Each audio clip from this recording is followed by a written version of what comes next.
4 अप्रैल 2016 जम्मू कश्मीर की विधानसभा में एक औरत इतिहास रचने की तैयारी में थी। एक तरफ थी पिता की विरासत, दूसरी तरफ था बीजेपी के साथ अंजुरा गठबंधन और उसके पीछे था पूरा कश्मीर जो उस समय जल रहा था। ये कहानी है उस औरत की जिसे लोग शहीदों की मां भी कहते हैं और गद्दार भी। ये कहानी है दोस्तों महबूबा मुफ्ती की। दोस्तों 22 मई 1959 को जम्मू कश्मीर के बिजबिहारा में मुफ्ती मोहम्मद सईद के घर जन्मी महबूबा ने कभी सोचा नहीं था कि वो राजनीति भी करेंगी। उनकी जिंदगी की पहली टक्कर थी, पहली गलती थी उनकी शादी। एक क्रांतिकारी फैसला था। उन्होंने परिवार के खिलाफ जाकर लव मैरिज की थी, लेकिन दुर्भाग्यवश ये शादी असफल रही। अपने 2 बच्चियों के साथ वो टूट चुकी थी पूरी तरह से। लेकिन जरा सोचिए, उस वक्त कश्मीर में औरत का तलाक लेना और फिर से खड़ा होना अपने पैरों पे, ये कतई आसान काम नहीं था। लेकिन शायद यही दर्द था जिसने उनमें वो लोहा पैदा किया जो बाद में सियासत में काम आया। लेकिन उनके माथे पर पिता की छत्र छाया भी था। अगर पिता ना होते शायद तो महबूबा सिर्फ एक मामूली लड़की रह जाती। मुफ्ती मोहम्मद सईद कांग्रेस के करोड़पति नेता यानी अमीर नेता आप कहिए, जाने पहचाने चेहरा थे। एक ऐसा शख्स जिसने राजीव गांधी और वाजपेयी दोनों के साथ काम किए थे। पिता के लिए बेटी कमजोर थी। असल में 1996 में जब चारों तरफ आतंक का कहर था जम्मू कश्मीर में, तब मुफ्ती सईद ने घर की महिलाओं को ढाल बनाकर चुनाव के मैदान में उतारा। पहले पत्नी को उतारा, फिर बेटी को उतारा और 1996 का चुनाव का एक लाइन बन गया, डैडी ने कहा है मेरी इज्जत बचा लो। और फिर महबूबा जो कभी राजनीति से दूर भागती थी, चुनाव लड़ने को राजी हो गई और चुनाव जीत भी गई। महबूबा ने जल्दी समझ लिया था कि कांग्रेस का दामन थामे रहने से कुछ नहीं होगा, हमें अपनी कदम अलग से मजबूती से बढ़ानी होगी। और उन्होंने ऐसा ही किया। ठीक 1999 में पिता बेटी ने एक ऐसी पार्टी बनाई जिसने जम्मू कश्मीर की सियासत पलट कर रख दी। नाम था पीडीपी।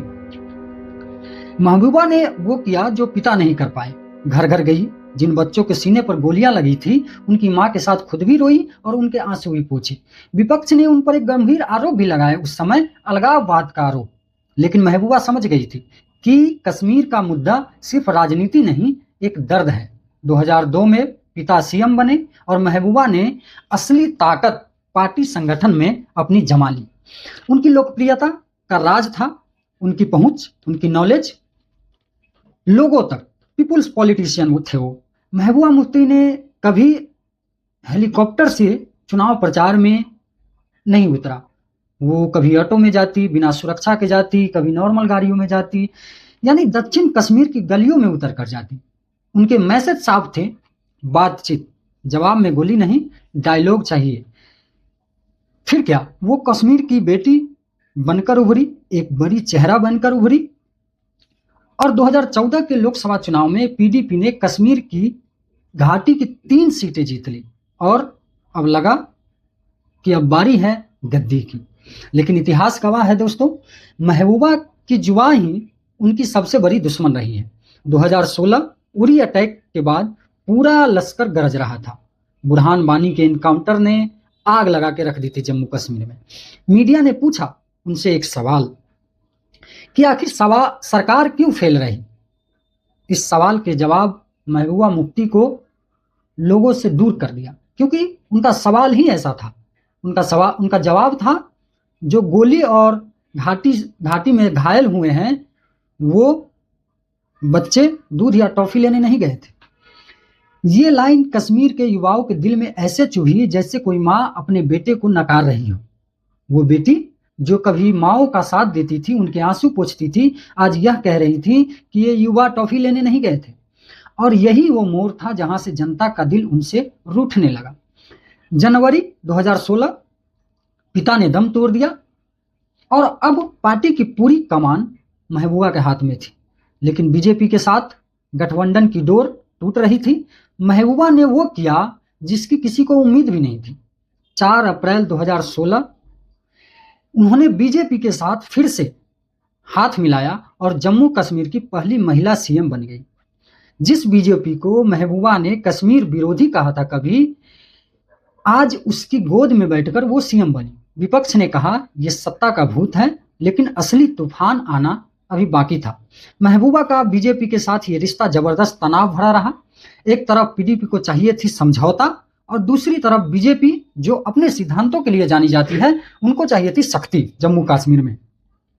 और बीच में एक रोड़ा था, एक दीवार था, इतना मजबूत दीवार जिसको तोड़ना बहुत आसान नहीं था। वो था आर्टिकल 370। महबूबा ने साफ कह दिया था जिसने 370 छेड़ा उसके ऊपर देशद्रोही का टैग लगेगा। लेकिन दिल्ली की सियासत और दिल्ली की सत्ता पर बैठे लोग कुछ और ही सोच रहे थे। और फिर 2018 में बीजेपी ने पीछे से वार कर गठबंधन तोड़ा, महबूबा की सरकार गिर गई।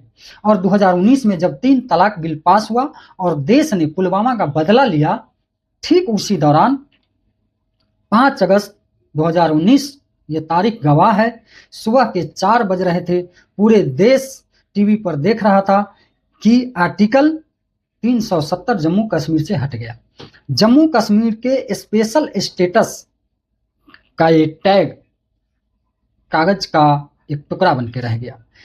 इस ऐतिहासिक घोषणा से कुछ ही दिन पहले महबूबा मुफ्ती को उनके घर में नजरबंद कर दिया गया था। एक सीएम जो थी उस समय, जिसकी पार्टी थी, वो बिना फोन के, बिना इंटरनेट के एक कमरे में कैद हो गई।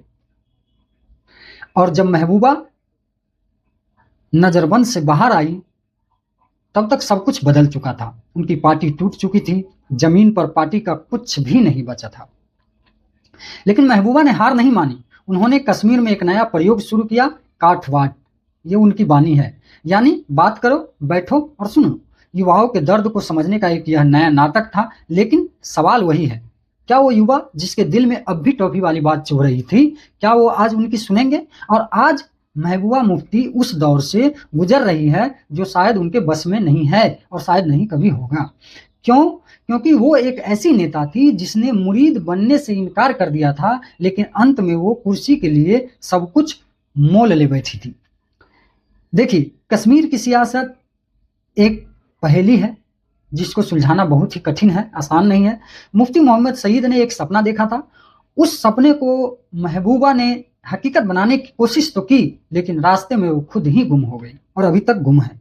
सवाल ये है, क्या महबूबा मुफ्ती का सियासी सूरज डूब चुका है, या फिर ये सिर्फ एक लंबी रात है, इतिहास लिखा जा रहा है और हो सकता है कि सवेरा फिर से हो। खैर, ये आने वाला टाइम में हम आप देखेंगे। और आज के लिए इतना ही। बहुत बहुत धन्यवाद। चैनल को सब्सक्राइब जरूर कीजिए।